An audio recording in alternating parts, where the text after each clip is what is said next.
jebul sing anti-anti wis teko kene ya kan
puji syukur kunjungan ngasani Gusti ingkang nyipta jagat yana merga panjenengane kang wis paring wujude nikmat sempat sehat satemah aku kelawan kowe sakanca bisa nderek sowan silaturahim ana ing laladan Desa Wengkal Jasa Nganjuk ya ana daleme Bapak Kepala Desa ya Papundenmu ingkang winantu ing pakurmatan Bapak Catur Totok Winarka SE ingkang kembulan niat karo Ibu DRH Ika Fitri Anita Sari ngono ngestokake dawuh pepunden sowan ana laladan Nganjuk aku wis niteni marambah makaping-kaping lan wis akeh dawuh saka para kadang-kadang pepunden dalang saben-saben sowan ana Nganjuk anane mung marem anane mung seneng mergo ya pancen kaya mengkene iki kahanane sing nanggak wayang ya sregep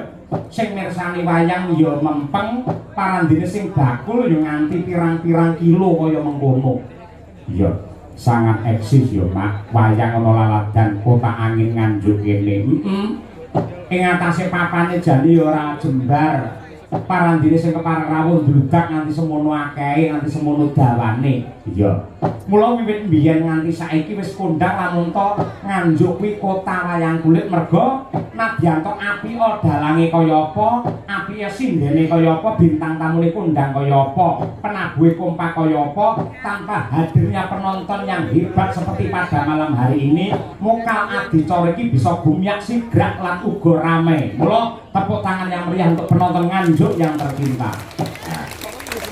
Ngono ya, Pak. Kaya mengkono kuwi. Iya. Pancen yen tak rasa ki pancen jagat iki saya buwa. Bener no.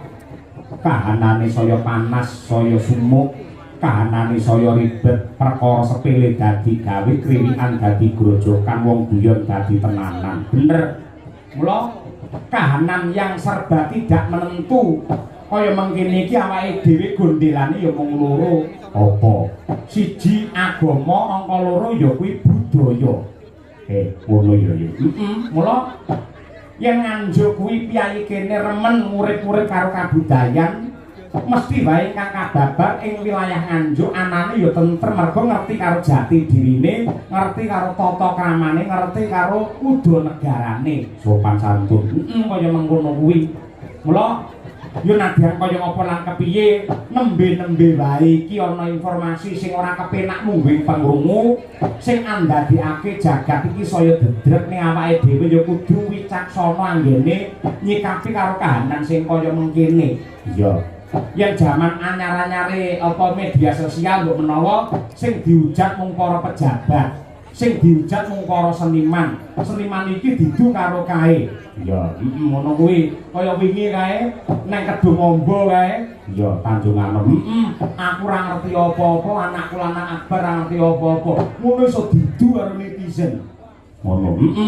Lah saiki sing luwih parah meneh, ora mung menghujat seniman, ora mung menghujat para pejabat, ning nganti ning wilayahe para kiai santri ana ing pondok pesantren. Wah, nganti ngono ya, Mas. Lah, mula kang mangkono no, dengan kecaman dan penghinaan terhadap kiai dan pondok pesantren yang terjadi saat ini, kita semua jangan hanya acuh dan diam. Mereka harus tahu selain seni budaya dan adat istiadat, pondok pesantren dari zaman dahulu sampai sekarang masih istiqomah mengajarkan adat, etika, sopan santun dan tata krama. Iya.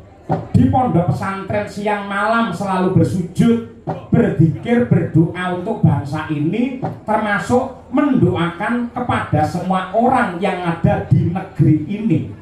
Ya.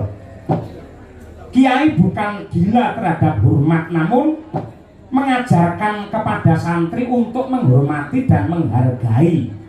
Santri bukan budak atau kuli, tapi mereka diajari untuk taat dan santun. Kalau memang kita bangsa yang toleransi, mari kita hormati pesantren yang telah mendidik moral bangsa selama ratusan tahun.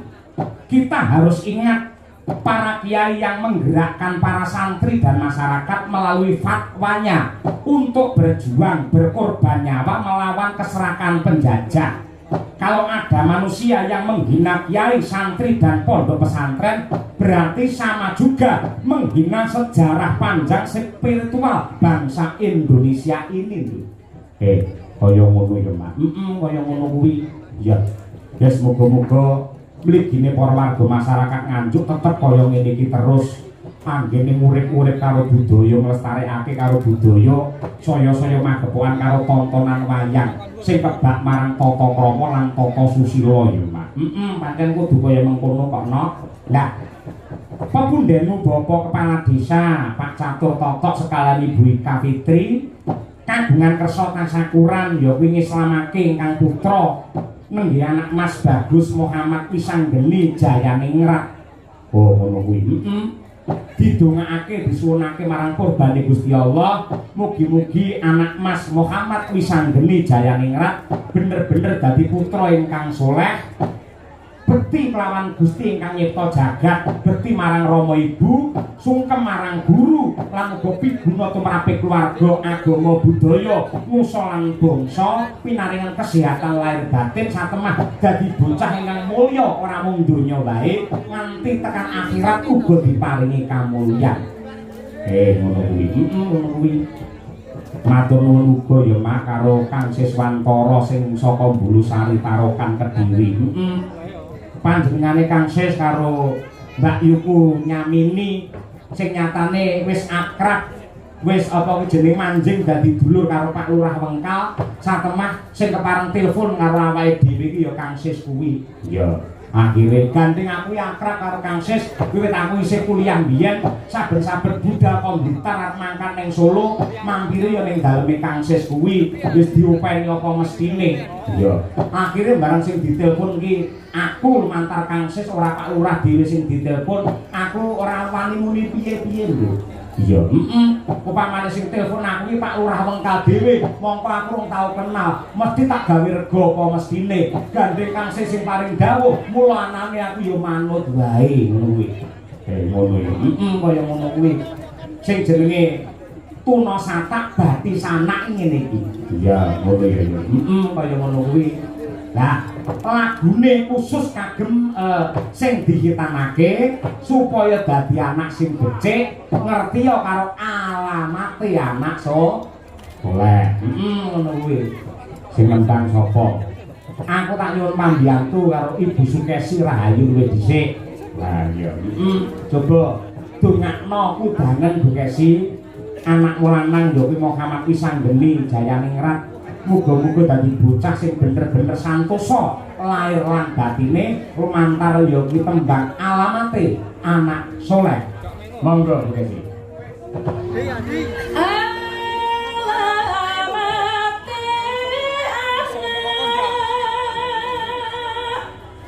So